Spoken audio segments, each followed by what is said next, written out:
एक बार एक शिष्य ने विनम्रता पूर्वक अपने गुरुजी से पूछा, गुरुजी, कुछ लोग कहते हैं कि जीवन एक संघर्ष है, कुछ अन्य कहते हैं कि जीवन एक खेल है और कुछ जीवन को एक उत्सव की संज्ञा देते हैं। इनमें से कौन सही है?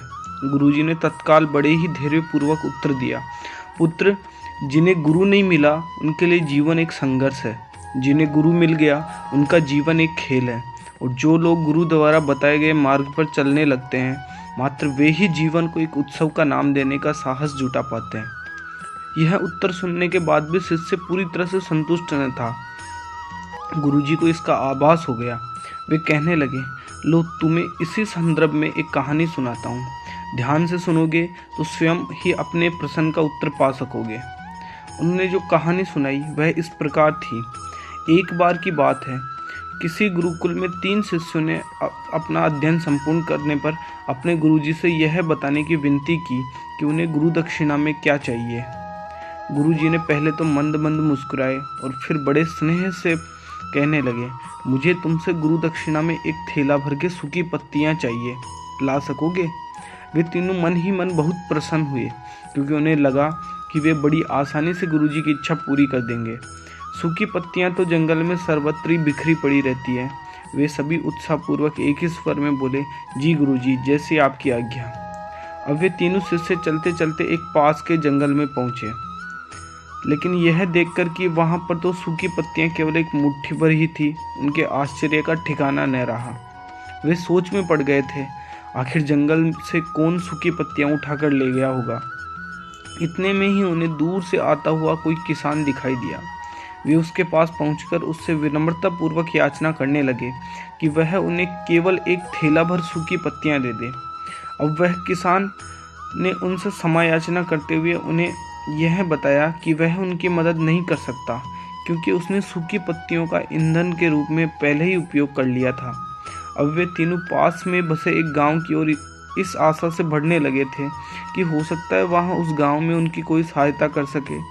वहां पहुंचकर उन्होंने जब एक व्यापारी को देखा तो बड़ी उम्मीद से उससे एक थैला भर सूखी पत्तियां देने के लिए प्रार्थना करने लगे, लेकिन उन्हें फिर से एक बार निराशा ही हाथ आई, क्योंकि उस व्यापारी ने तो पहले ही कुछ पैसे कमाने के लिए सूखी पत्तियों के दोने बनाकर बेच दिए थे। लेकिन उस व्यापारी ने उदारता दिखाते हुए उन्हें एक बूढ़ी माँ का पता बताया, जो सूखी पत्तियां एकत्रित किया करती थी, पर भाग्य ने यहाँ पर भी उनका साथ नहीं दिया, क्योंकि वह बूढ़ी माँ तो उन पत्तियों को अलग अलग करके कई प्रकार की औषधियाँ बनाया करती थी।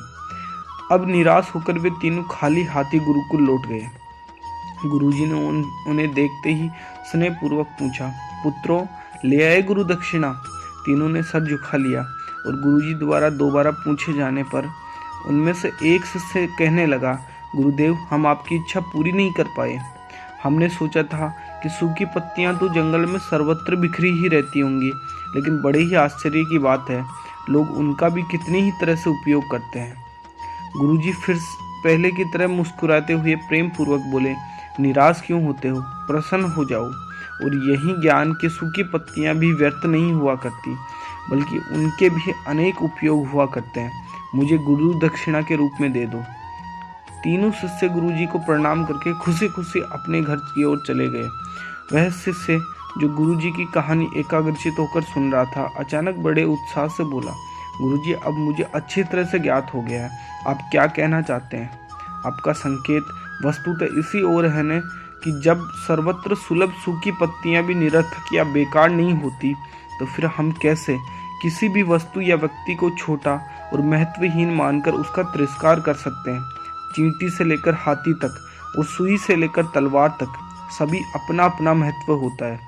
गुरुजी भी तुरंत बोले, हाँ पुत्र, मेरे कहने का भी यही तात्पर्य है कि हम जब भी किसी से मिले हो तो उसे यथा योग्य मान देने का भरसक प्रयास करें, ताकि आपस में स्नेह, सद्भावना, सहानुभूति एवं सहिष्णुता का विस्तार होता रहे। हमारा जीवन संघर्ष के बजाय उत्सव बन सके। दूसरे यदि जीवन को एक खेल ही माना जाए तो बेहतर यही होगा कि हम निर्विक्षेप, स्वस्थ एवं शांत प्रतियोगिता में ही भाग लें और अपने निष्पादन तथा निर्माण को ऊंचाई के शिखर पर ले जाने का अथक प्रयास करें। अब शिष्य पूरी तरह से संतुष्ट था। अंततः मैं यही कहना चाहता हूँ कि कि यदि हम मन, वचन और कर्म इन तीनों ही स्तरों पर इस कहानी का मूल्यांकन करें तो भी यह कहानी खरी ही उतरेगी।